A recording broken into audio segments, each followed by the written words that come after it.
Alright, people, what's up? Yes, I got on a little leather jacket, but that's not what this YouTube video is about. Ah! Ah! Today's video is going to be Creed Movie 2, as in Creed 2. Now, this movie was very epic, very powerful. Hold on, spoiler alert. Hold on, spoiler alert. If you're trying to watch this video movie review of Creed Part 2, don't watch it because I'm going to drop some serious spoilers in this movie. And if you don't want me ruining your movie experience, don't watch the movie review. Go see the movie first, then come back and watch the movie review. This is for people who have already saw the movie and want to see the movie review. If you're trying to see the movie review first to see if the movie's good or bad, then it's good, but then it's bad because then I drop too many spoilers. Then you go, God damn it, Alex, why you ruin the movie for me? Don't tell me all the movie. So, spoiler alert. I'm going to say it again. Spoiler alert. One more time. You've been warned. Spoiler alert. All right. This movie opens up with them in Las Vegas. He's won maybe 4 out of 6 fights, and this shows he's in his prime. Now, Michael B. Jordan was in great athletic shape. I mean, god damn, he was in shape. I mean, if you thought the shape he was in Black Panther was something, this blows that out of the water. Times 10. I mean, he was physically cut up. He was serious about getting in fit condition. And he was fighting Andre Ward, who's a real professional boxer, you know, for the World Heavyweight Championship of the world. And he beats him in this fight due to the fact that he's 7 or 8 years younger. This guy's been champion for 10 years, and it's time for his reign to come to an end.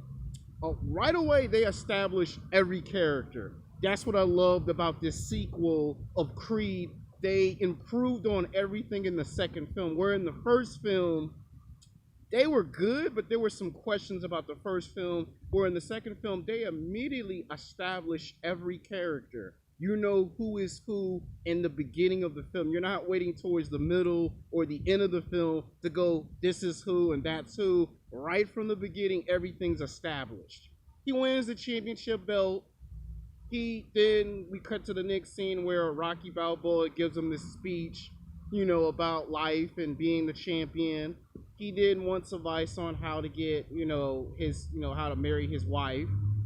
And, I think her name's Tita Thompson. I hope I'm saying her name right. Someone in the comment section will correct me. You saw her in Thor Ragnarok. Her part in this movie was bigger than last time. Like, she got a bigger role in this one. Like, she really contributed to the movie in a big way. It wasn't just, okay, she's a black version of Adrian. She's actually doing something. She has her own record album, her own record label, and she gets signed to a record deal. And in the movie, you get to see other villains. Like, you get to see this black guy that's a boxing promoter, and they throw some little Easter eggs in this movie, so you'll know what's gonna happen in the third film. Anyway, he marries her. Well, he proposes to marry her. Then we get to the next scene where Rocky's by himself. He's complaining about the light, and Michael B. Jordan's character, Adonis Creed, is trying to enjoy himself at a bar. And we get a scene from the Ukraine where Doug Lundgren's character pops up as Ivan Drago, and we see his son Victor Drago, and we know right away that these two are out for revenge. They're out for payback. His reputation was ruined. This is like 25 years later, and they harken back Rocky IV. Like, they're able to somehow cut away from that and shoot back to Rocky IV and say, hey, you real diehard Rocky fans, do you remember what happened in Rocky IV? Which was nice that they were able to somehow tie in Rocky IV's story into this movie without overlapping the actual current story, which was beautiful. So, the film director and the writer found a way to, let's talk about Rocky IV without Rocky IV taking over the whole entire story of Creed 2. So that was perfect. Now we get to the best part where it's face to face. Ivan Drago come in there into Philly, with his son. He sees the Rocky Memorial statue, and this kind of makes him sick to his stomach when he sees that it's 25 years later after their fight in Russia, and Rocky still has an identity and he doesn't. And that bothers him. And when Rocky gets wind of, the boxing promoter trying to set up this fight that's 25 years in the making, he comes in to the diner, and it was just a beautiful scene between Doug Lugland and Sylvester Stallone face to face. And he goes, "You don't know? Know what? My son, all he knows how to use is this." Perfect Sylvester Stallone, Doug Lugland chemistry. Just perfect. I mean, if you thought their chemistry in all three films of The Expendables was badass, this was badass. And then finally we get to the point where we see the son. He's training. The son's knocking motherfuckers out in practice. And the Russian was big as hell. I mean, this motherfucker was cut up to the bone. And then we see the fight because he's tired of people calling him out, punking him out. And he's at he goes to his mom with his wife. When they leave Philly, they go to where his mom's at, buy a bigger house. And then we see some training montages between them getting ready to throw down. Finally, when we get to the weigh-in, we see what? Ivan Drago look up and say, "You're more fearless than your father was." A nice little psychological torture to get into Adonis Creed's head. Like any villain would do, I want to get inside your head and see what makes you tick so I can cause you to lose the fight. We get to the actual fight, and we see that from the beginning, Victor is just putting an ass whooping on on Adonis Creed. He's getting his butt whooped. He's trying to win, and he can't win. He gets injured. He gets incapacitated. The fight is disqualified. And the fact that they would show pictures of Apollo Creed lets you know that this movie really was harking back to Rocky IV in a big major way. Okay, he takes some time from rehab. He has his child. There's some problems going on with his daughter. And there's an argument between Michael B. Jordan's character and Rocky, which is played by Sylvester Stallone. And I love how they actually sneaked Rocky 3 in here. I love how they were sneaky. The screenwriter, the director, I love how they sneaked Rocky 3 in this movie. And the reason why I say they sneaked it in this movie was because if you remember in Rocky 3, when Mickey and Rocky had their disagreement, it felt just like that. He doesn't want to be a part of this. And then they argue not once but twice. And then we get to the part where he's rehabbing, and it's not until his daughter awakens the warrior in him. And when we hear that scream, we know he wants his rematch. He defends his title. They take him to a new location to train. Once again, they sneak Rocky 3 in here, which I love how they somehow took us back to Rocky 4, but still sneak Rocky 3's training montages into this film.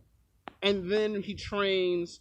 We see some flashbacks, and then we get to the rematch in Russia where, again, just like the first fight, it looks like he can't get him. And that classic line, "Russia's cut." He cut the son of, Ivan Drago. Now, this was a powerful film because this fight went back and forth.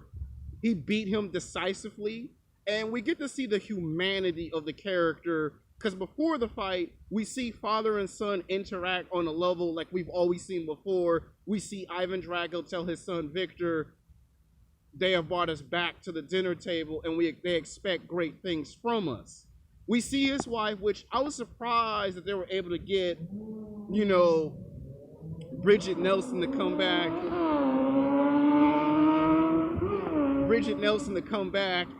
Into this film. She had a nice little part in this film, which that took me by surprise. I never thought they would bring his wife back for this movie, and to see that she sided with the Soviet Union. And we get to see that throughout those 25 years, she divorced him because his reputation was ruined. He lost his pride as a fighter. He wasn't taken serious. He was disrespected. And he was kind of using his son and manipulating his own son to try to use the name to bring him back to greatness. And his son picked up on, "I'm being used by my own mother and father just so you can return back to fame in Russia. And this shows the son being conflicted. When the son sees that the mom leaves with her new husband, his confidence is gone. And he's getting his butt whooped and he loses the fight. Now, what I loved about Ivan Drago is that he realizes he's wrong. He sees that he's wrong, he realizes he's wrong, and he needs to make up for it, so he throws in the towel to save his son because he realized it's not about fame or fortune, it's not about being champion, it's about teaching the next generation where he messed up at. So he realizes the lesson that Rocky was trying to tell him back in Philly, and he picks up from that lesson and he learns from it. Now, the fact that he wins the title, we see a scene where Rocky goes to the cemetery. Rocky talks to Adrian. We see Paulie's grave there. And while they're doing this, this was beautiful. The way they was getting ready to end the film was beautiful. A beautiful ending to this film where we get to where they're at cemeteries in different locations. You know, Adonis Creed talking to his father, Apollo Creed. Rocky's talking to Adrian. Best way to end the film. And then they give us a nice little sneak preview of what we can expect from the next film. We could see Ivan Drago and Victor training in Russia for their next fight. So we know these characters are going to come back in a future sequel, or sequels with an S. Now, my prediction, there will be a Creed Part 3, and I have a feeling they might sneak in some more stuff from Rocky 3, because even though this was the second story of Creed, they harken back to Rocky 4, which was good, but they also sneaked in references from Rocky 3. And when you see the black promoter smiling at the end of that rematch, it's got to make you wonder, he has to be related to someone. Because if you watch this movie, you got to wonder, there's sons in this movie. There's Victor Drago, there's Adonis Creed, you know, there's Rocky's grandkids in this movie. So I would say this movie is about the kids, not necessarily the original characters. Even though the original characters was here, it was kind of like they were doing a Star Wars Force Awakens with the Rocky movies, with Creed in conjunction. Now, I do believe he has to either be related to Clubber Lang, played by Mr. T in Rocky 3, or he has to be the son or grandson of Frank Washington Duke. And I predict that in Rocky 3, it's going to be fully explained what is his involvement with these two fights. Because you're going to wonder, why would this promoter just show up in the movie as the central villain? So in the future, he's going to try to sabotage Adonis Creed, and he's going to try to ruin his wife's music career. And Rocky might eventually be forced to explain to Adonis Creed in the next film, who is this guy and what is this guy doing here?